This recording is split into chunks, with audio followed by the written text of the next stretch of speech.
Why do you need Salesforce if you've got AI? Why do you need WFM? Why do you need a CCAS platform? Why do you need Genesis or Amazon Connect or NiceCX1 or whatever? Why do you need all of these things if you've got an AI? I'm having a huge issue right now because you were saying, okay, AI is going to remove bias. Basically, that's cool. What if I, as an agent, say, I understand, but whatever happened, I need to bypass you and speak to my manager or to the planner because whatever, my child fell and I cannot do that shift. And Yeah. they are saying, oh no, oops, I'm so sorry. Just let your kid cry. Why do I need the WFM? Why do I need the UX? And that's where I got into trouble with you. When I've done some studies around a human interacting with an AI and an employee interacting with an AI, for coaching, they actually prefer an AI coach to a human coach because it's not personal. It's all about phrasing and marketing AI. And at the moment, we have a lot of AI companies, vendors that are coming with our bullshit solution is going to help you with this and with this and with this. What I am passionate about is humans interacting with each other in a way that benefits everybody.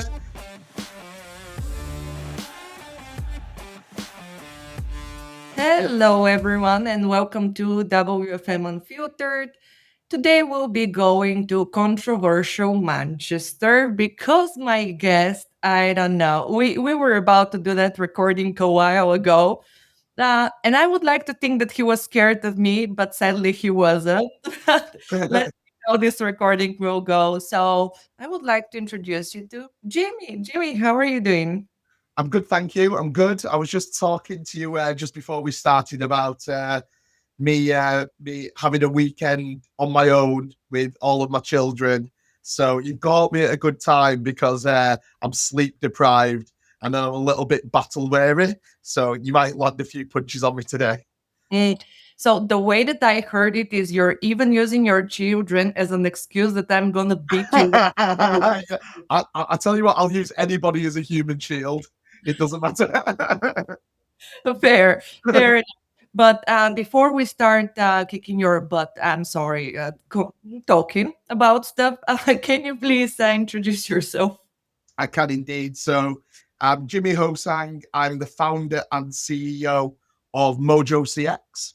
We're an artificial intelligence platform that specializes in making every contact center conversation valuable.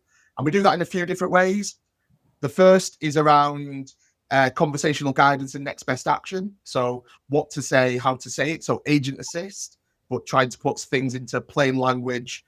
The second part is around monitoring those conversations. So, using speech and text analytics to make sure that your agents are keeping to the script or recommending the right things or being compliant. And then the final piece is closing that feedback loop when things haven't gone quite so well or when things have gone brilliant, to either give them a targeted coaching intervention or give them a digital pat on the back because they're doing a good job. So that sort of harmonic set of features and a bit of my background as well. So how did I get into contact centers? So I've been working in them for about 15 years now. I started off in credit risk, did some pricing, did some marketing, and then my very first job as a consultant programmer was in a capacity planning team in Leeds, Mm. and then I've been working in kind of contact centers ever since, and I've worked in capacity planning, resource planning, supply. I've done a little bit of real time. I've done customer insight pieces, and then I've worked in BPO, retail, and things like that. So hopefully, from a WFM perspective, I don't know everything about WFM, and it's as much of an art as a science. But hopefully, I'm going to be able to at least hold my own. So we have a traitor. Yeah, I have I've turned on myself. Turned on Mm. myself. Yeah. Okay, so not only you're using your children as an excuse, you are a traitor, but now I know why you like AI so much because you own your own company doing AI. Yeah, I thought I'd lead off with that, but I think as well, like I'm actually a little bit of a, uh, I'm a little bit of a naysayer when it comes to artificial intelligence and things like that as well. I think like a lot of people like sort of talk it up and talk it beyond its means.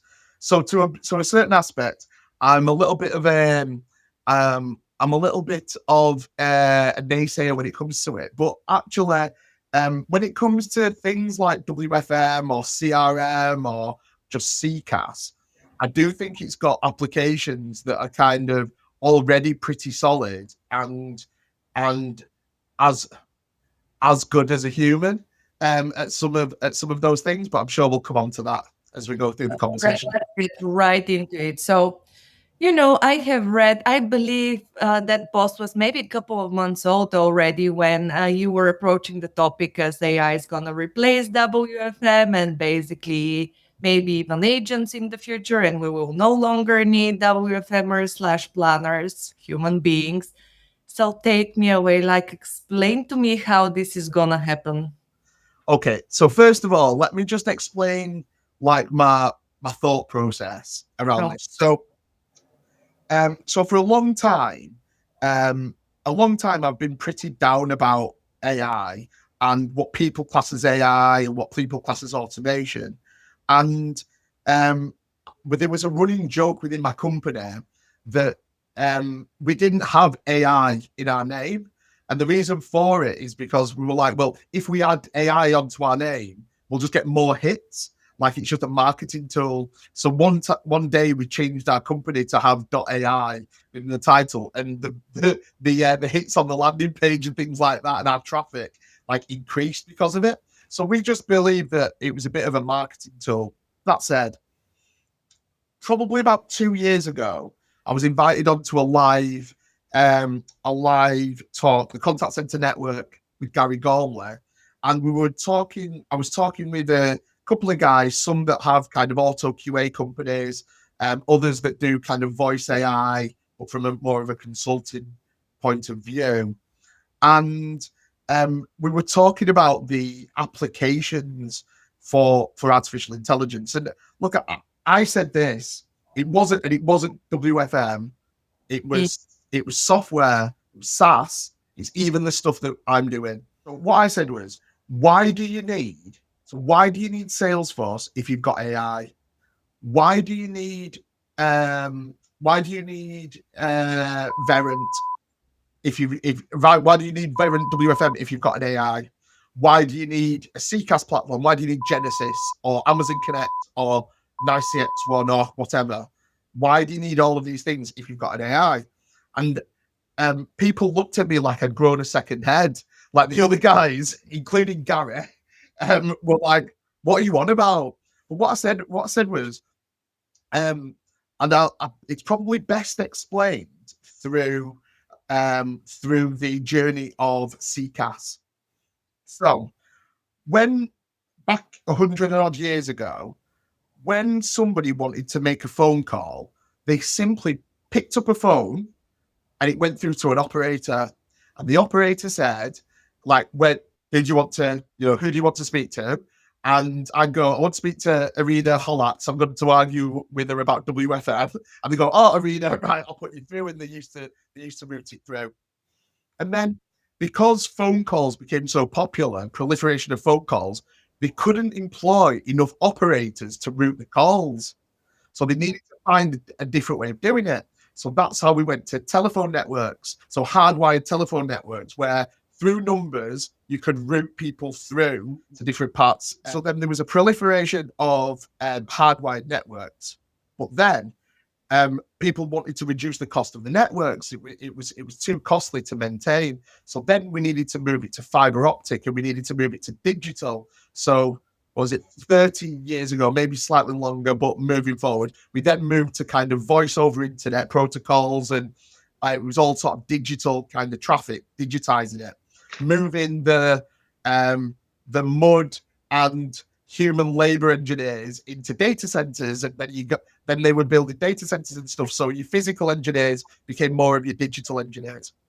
Then that's kind of my first foray into kind of into voice was I used to work for Vodafone in a service center for a client with just engineers, BT engineers, Avaya engineers. It was just surrounded by service and implementation engineers. So that was kind of my first taste. And then CCAS came along.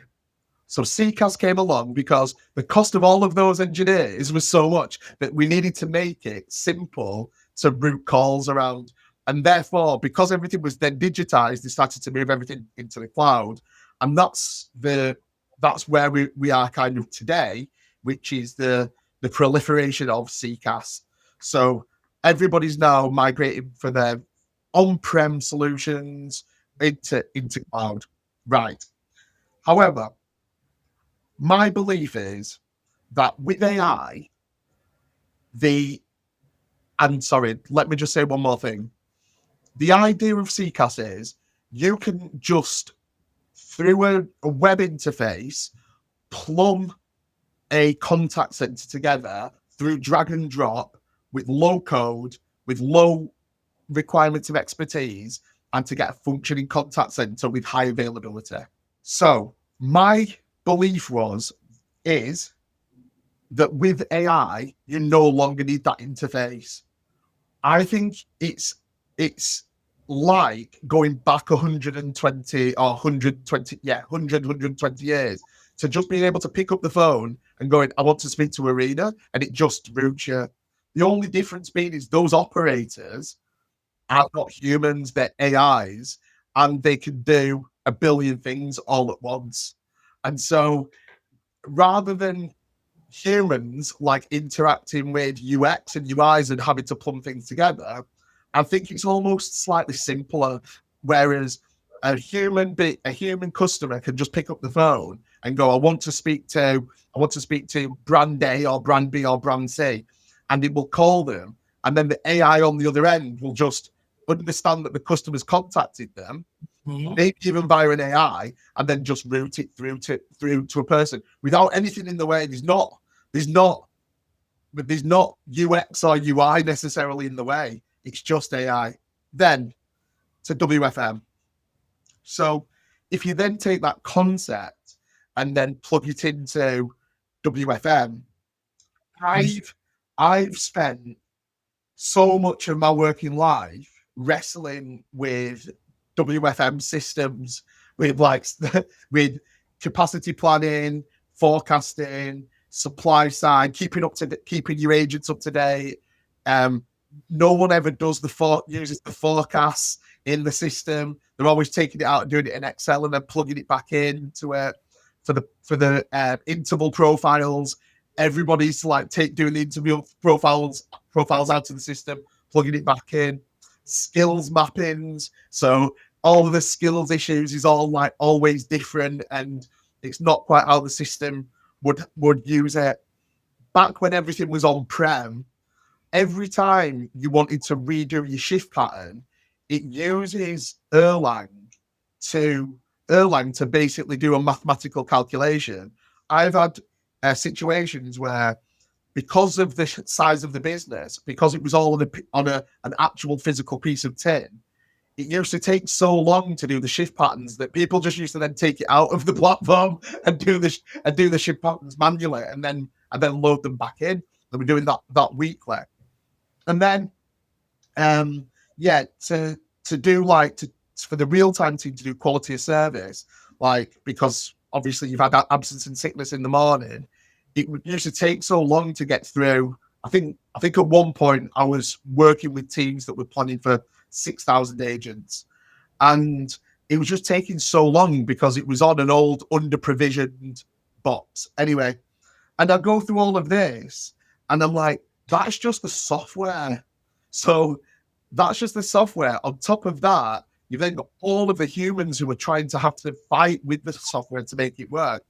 And I just have a different theory. I just think that, what if your planning team just had an LLM, which you said to it, I want a forecast with I want you to take this data from over here, from a call, and I want to forecast, and then I want you to just pop the data there into that, and then do that every day or every week or every month, and then tell me the variance. That's simple. And then I'm like, then from a resource team, I want you to take that. I want you to look at my budget spreadsheets, and then I want you to work out a budget, and then want to tell me my 0 to 12 weeks, and then all of these different things all of the way. Why do I need? I'm going to use the brand, but why do I need Verint? Why do I need a WFM? Like, yeah. We will assist us here because you're gonna get me in trouble and track. But I'm just going. The natural step is if I've got all of these digital AI assistants that replicate my best capacity planner, resource planner, real-time planners, HR coaches, and things like that. Number one, before I even get to the human part of it, which is how do I optimize the humans? But why do I need the WFM? Why do I need the UX? And that's where I got to. That's where I got into trouble with you. That's where I've got into trouble with lots of people around saying this thing. I will say one thing. First of all, I'm going to give you a point because one of my biggest irritation is people not understanding the difference between automation and AI. And I feel like lately they're using them interchangeably. Like even old traditional WFM systems now are using we have AI because they can do some kind of calculations on the backend that are automating the process. That's not AI. Like, let's start here. So now that we got that covered, I feel like we are not exactly on the same page when it comes to what is workforce management, because you're referring to the tool itself. I'm referring to the team as such, to the whole cycle. Whether you're using Excel, paper, you're hanging your schedules on the wall, this is done by workforce management team, right? As for the tools, I do believe they should be enhanced by AI. Absolutely. The thing that currently bothers me with such bold statements is why do you need WFM tools? Is many different reasons. First of all, and the major one, legislation. There is no current legislation around AI when it comes to data privacy, just for example. So go to some very strict regions. Let's use, I don't know, Germany, for example. I doubt that at the moment you can say, oh, I'm just plugging AI. It's going to read all of your information and provide you with some output and you'll be fine. They're going to be probably showing you a middle finger because we know that they have very strict regulations. Who can see that data? How can it be used for how long? And so on and so on. And I feel that when you say that AI is replacing WFM teams, a lot of people tend to get scared and anxious. And now, when we're bundling with a lot of layoffs and stuff, this is basically creating anxiety on the market that shouldn't be there. Let's just split that into two a little bit though. Like, so there's let's say the productivity gains or the productivity gains or the accuracy efficiency versus maybe the regulations and the ethics. But let's just do operational overhead. So so from the planning perspective, I'll give you my thoughts on this. So I'll probably cross over the regulations.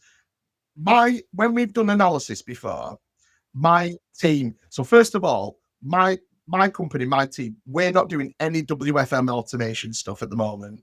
I've got this. I have ideas around it, but we're focused mainly on just like answering calls and delivering the best customer experience. So I'll just caveat it with I'm not got deep thinking or deep knowledge around this type of stuff. However, I can apply it to something that we do, which is automatic quality assurance. The regulations around QA obviously is all calls. All calls are recorded in the UK for quality and monitoring purposes, and we need to check things. Now, what we rubbed up against initially was when we did auto QA was how accurate are you marking the scorecard versus a human? But the challenge that we faced into was there's a perception that humans do things accurately, which we don't because we always have bad days. Like some of us have had wives go on holiday for a week and I've had to look after the kids, and so and then they have to like talk about talk about stuff on the podcast or got to do like high executive function tasks.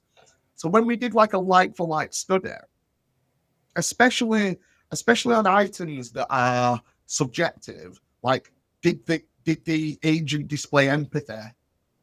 Um, well, I'm not particularly great at spotting empathy. You might be like miles better. Somebody else might be miles better. It doesn't matter how much calibration sessions you have in your QA team. There's a huge gap. So what we uncovered was, which this is maybe slightly controversial again, is that your human QAs are only 60 to 70% accurate when you did a proper calibration.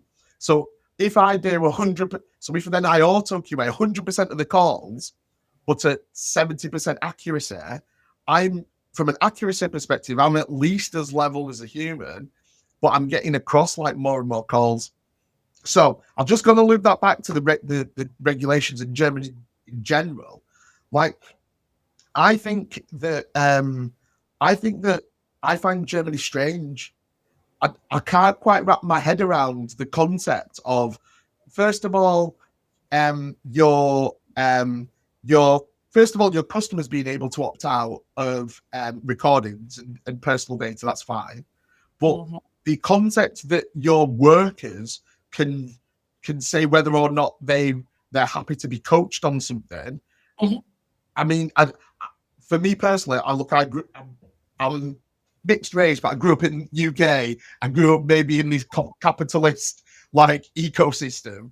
But like to say that a worker shouldn't have the performance monitoring, it's quite challenging for me to understand. And I'm having to, as my company goes into different regions, understand those cultures a lot better.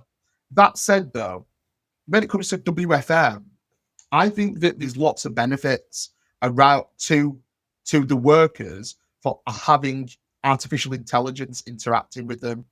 And that's because when I've done some studies around a human interacting with an AI and an employee interacting with an AI, for coaching, they actually prefer an AI coach to a human coach because it's not personal. So if you so if your AI says you've been rubbish at your handling time for payment calls today, you're 30 seconds more than anybody else, then you go, okay, fine. Whereas if it's Simon who I've had a disagreement with, who's my team leader, who I've already who I'm already like a bit annoyed with, then I don't take the feedback as well as maybe with an AI. I think it's maybe the case for WFM and not all of the WFM interactions, but some of the WFM interactions, because we have humans cranking handles all over. The operation has rigidity built into it because of humans. Humans having to take data out, put data in. We have to lock the plan down 12 weeks in advance because everybody wants to know the shift patterns, blah, blah, blah, blah. Whereas I don't know if you're on 6 week locks or 12 week locks or shift locks and stuff like that. But with AI, if you wanted to change your shift, at the moment you might be scared to call in your resource planning team or speak to your team manager. Whereas what would a workforce look like if it was more dynamic and it was an AI who would just switch people around and could do it without having to someone to crank the handle. So I do think human in the loop is important, an important first step. But I do think that there's a lot of rigidity that's built into planning processes that could be taken away by Mhm. artificial intelligence and it not caring about how hard the work is to redo the forecast or to move some shifts around. So that's a bit of my view as well. Okay, cool. I'm partially on board with that because I think that there are still to this day a lot of stuff in our teams that are obsolete that we shouldn't be doing. We should be doing better, more efficient things that can be and should be automated, even if we're not talking about AI. However, for me, it should start and it should end with a planner. And I'm seeing any kind of tech as an enhancement of the skills of a planner, of an agent, of a quality monitor person or whatever, not as a replacement. And I'm having a huge issue right now because you were saying, okay, AI is going to remove bias. Basically, that's cool. That's great. What if I, as an agent, say, I understand, but whatever happened, I need to bypass you and speak to my manager or to the planner because whatever, my child fell and I cannot do that shift. And Yeah. they are saying, "Oh no, oops, I'm so sorry. Just let your kid cry, let it go on its own in the hospital, and you're needed here." Where I think my difference is that I think the best planners will become hyper valuable. I'm just saying that all of the lower level planners and the people who are cranking the handle, those are the people who I think are most at risk, because if you enable your best planner to have almost unlimited like hands Yeah. to do things with, then they can optimize their workflows and become like super planners who can do loads of different stuff. I worked with a guy. I might give him a name check. In fact, I'm going to give him a name check. His name's Paul Pritchard, and Paul Pritchard taught me planning, and he was like Mr. Miyagi. He Mr. Miyagi me. He was a capacity and resource planner. I was I was Daniel San. He was Mr. Miyagi, and I thought I was like the best. I thought I was the best thing since sliced bread, and he just took me down a peg or two constantly. I think this was maybe 2010, maybe it is maybe 15. Take a quick note that Mr. Miyagi was very high on empathy and stuff, so I guess your teacher skipped this part with Yeah, no, he totally skipped it. Totally skipped it. But every time I said, "Oh, look, like I've done this forecast," no, that doesn't matter. Every time I did like an HT prediction, no, that doesn't matter. So he really mixed me in. But he was like super high level. He could build anything in Excel and stuff like that. And it wasn't particularly empathetic, but he taught me things that I know. And like there was other people who taught me like a lot of the softer side.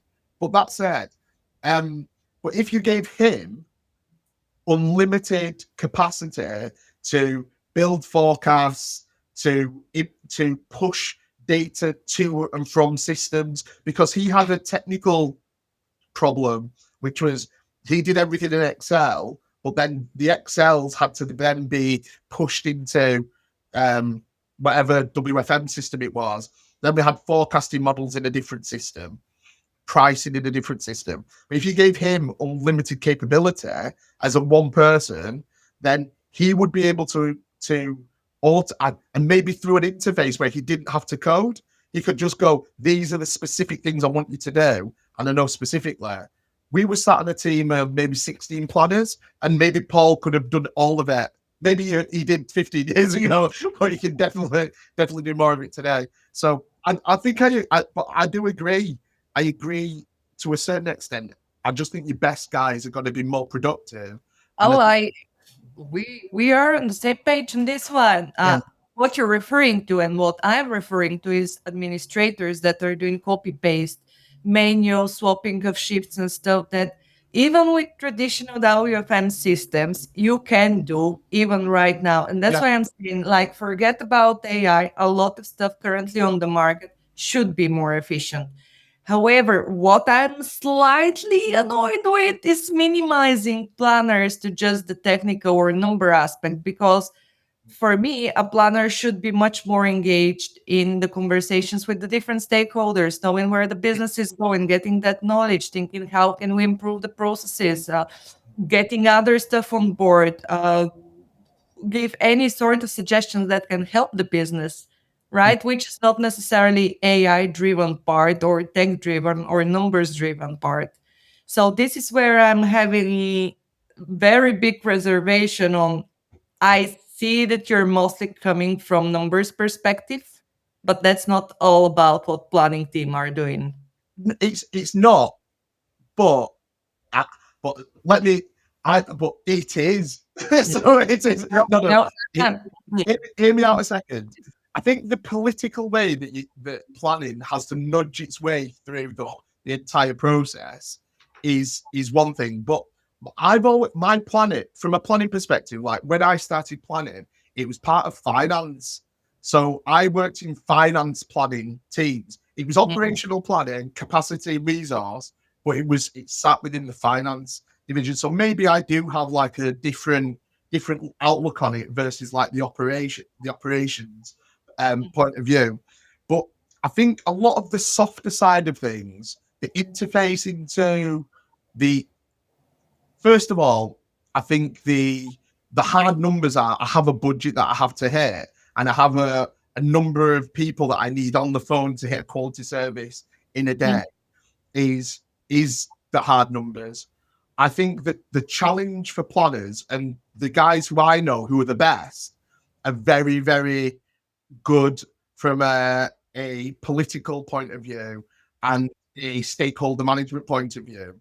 But I think that's the nature of, I think that's not the nature, it's a byproduct about how we've set up businesses a little bit and the complexity of the businesses, and especially working in the UK, like the bureaucracy that's involved in some of it. Whereas I think with the use of AI, and automations and AI. I'm using them slightly interchangeably as well because I think the automations sit behind the AI for me. What I'm saying is I can envisage a world where you go into a planning session. Um, you go into a planning session, just you, Irina, as the as like a high level, super experienced like workforce management specialist. And within that session, you as a planner can hook up to a SharePoint site with the latest 9+3 or 4+8 budget kind of stuff. You can hook into any information that the CFO or the finance guys have. You can be recording the conversation live, and you can be speaking to the HR business partners about any feedback that's been getting from the operations and things like that, and any issues and stuff like that. And then you can take all of that information, and you can be asking the LLM questions and to be creating scenarios for you in the room, in the moment. You're not having to take it away. You're not having to come back. You're actually like on the fly, being able to reply with information and and conduct analysis. And that's why I've said this to people, and people look at me like I've grown a second head. This is why people thought I was crazy 2 years ago. But I see that's what people are doing now. People are doing it for testing, for interviews, for I think I saw like them using like this type of technology for, I think it was like UN, in the UN, like for disasters and stuff like that, like how you can take all of the data and work on it on the fly.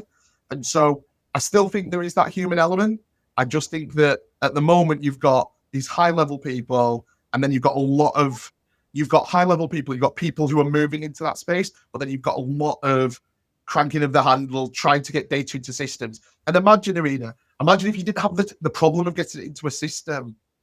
Imagine if you could just say, I want to see my forecast. That's my forecast. I'm comfortable with it. I've looked at the accuracy. I'm comfortable. Now just save it down. I don't need to push it into, this software or this software. It's done. It's there. It exists within a data layer.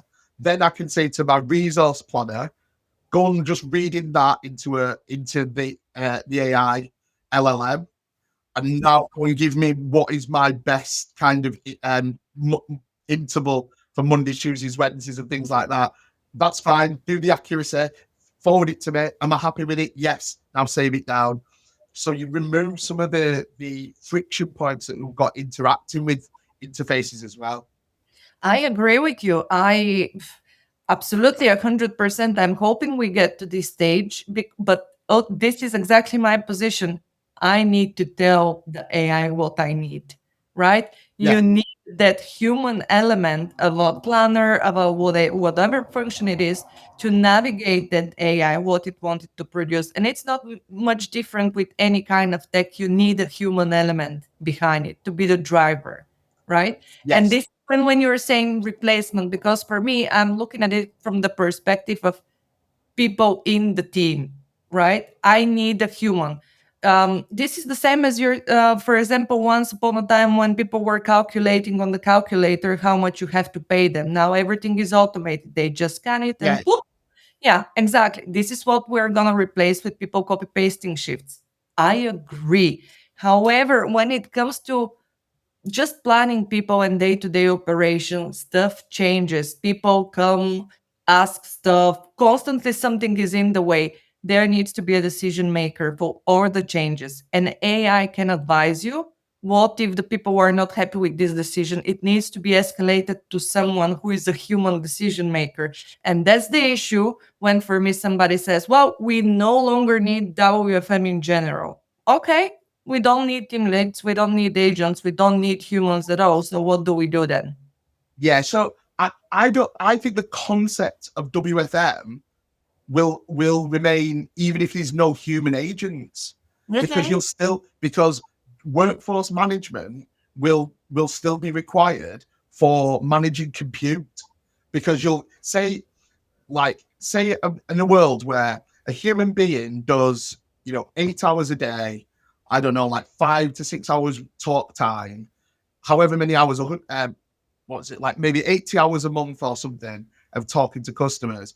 That 80 hours will be replaced, even in a full AI world, will be replaced with 80 hours of compute time. It's 80 hours of an AI, like transcribing, like doing Mhm. things and stuff like that. On top of that, you will still need workforce management. You'll still need resource management. It's managing how much demand do I need at certain bits and optimizing it. So I think maybe I'm being slightly controversial when I'm going WFM is dead or CRM is dead, but how we view the construct of it and the concept of it is very, very different. I was really interested when I first started thinking, working in capacity planning, like my the software that I used, which isn't used at all a Please lot. don't trash any more companies on No, the no, no, no, call. no. No, but it's but the concept, the studies that I was reading was not about call centers. It was about medical emergency rooms and things like that. And it was showing simulation models of people queuing to go around, like to check in, and then to go to A&E, and then to get a scan and all these types of things. So the concept of those types of things I've never thought of before. And I think it's the paradigm of what you're managing and who you're managing is different. So then if the human agents are going to potentially reduce down, which I don't think it necessarily will as quickly as some people think. What I Mhm. think will happen is I think there'll be more voice, but it's just done by AI, because I think that once you remove all of the barriers to for a customer to have a conversation with you, and in fact you make it even easier for a customer to have a conversation, because a customer can get AIs to call you, and I think the proliferation of conversations will increase dramatically, because you're just going to have like constant conversations between humans, AIs and AIs and humans, like all over the place. So I don't necessarily think that there's going to be this huge pattern change, but for workforce management or for resource management, let's call them teams, to get across that, there will have to be efficiencies gained, because you're going to have to, because the cost will not be able to go linearly with the amount of conversations. And then finally, yeah, I think you are right. I'm maybe being a little bit controversial, but I don't believe that there's going to be zero workforce management. I just believe that the actual quality assurance, auto quality assurance through speech analytics and things, has reduced the size of QA teams. And now you've got your most attuned people. You don't need to go wide because you've got to hit your numbers.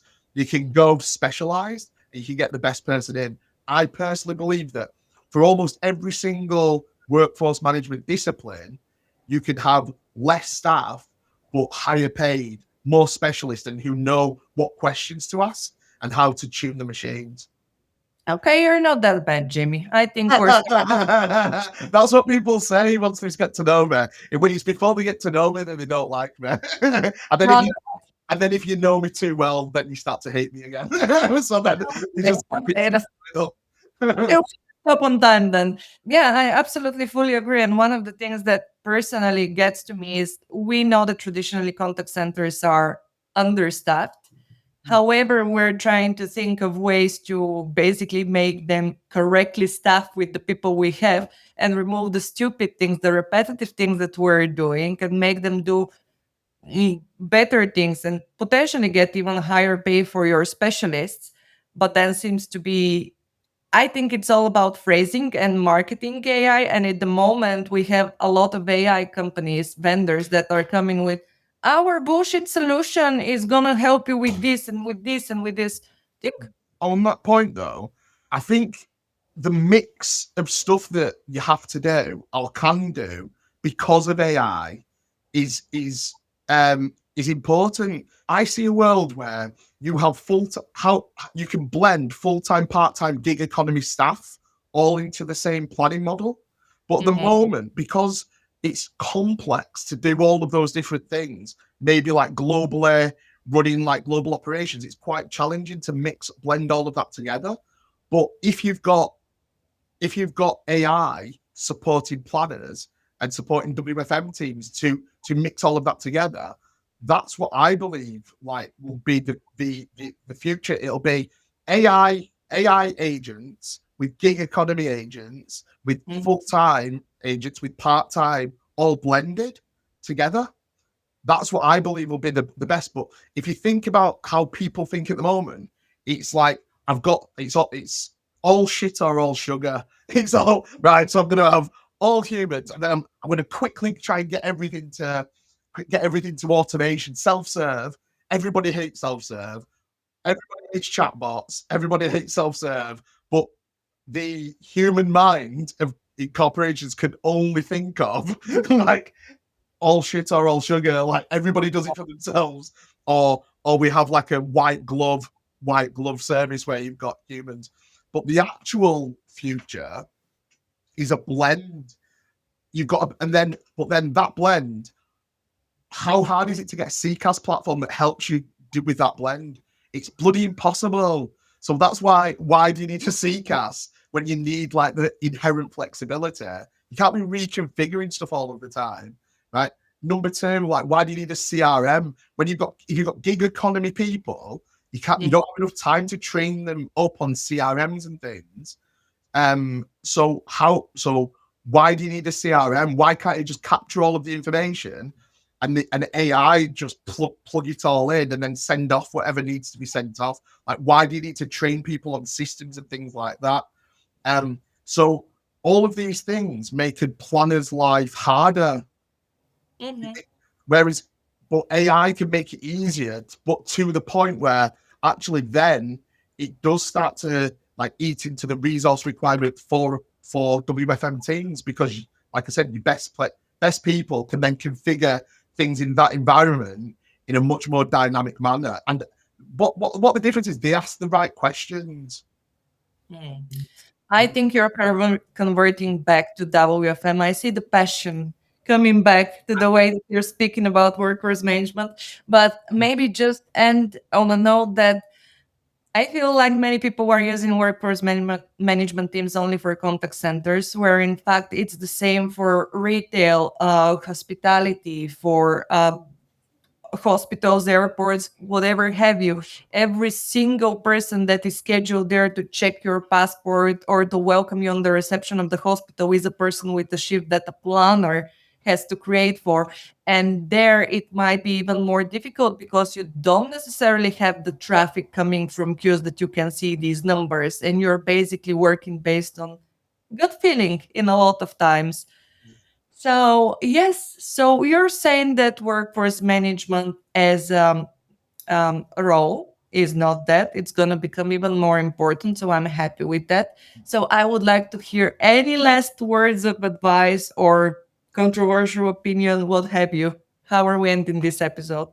I think, yeah, I think from my view, I think it's about the best planners having the best available information at the fingertips at any given point in time, and to be able uh, to dynamically change operations in a very very hyper skilled environment. And I think to do that, you need the AI and you need the high functioning WFM professionals to make that work. And look, I am super passionate. I'm not passionate about software. I think Mm.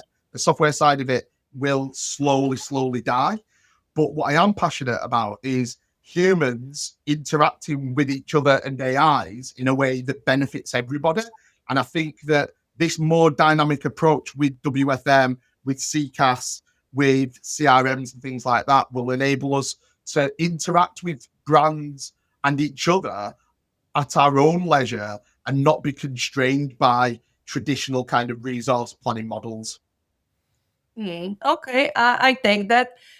One last words and we're wrapping up. Where can my fellow planners find you to savage you?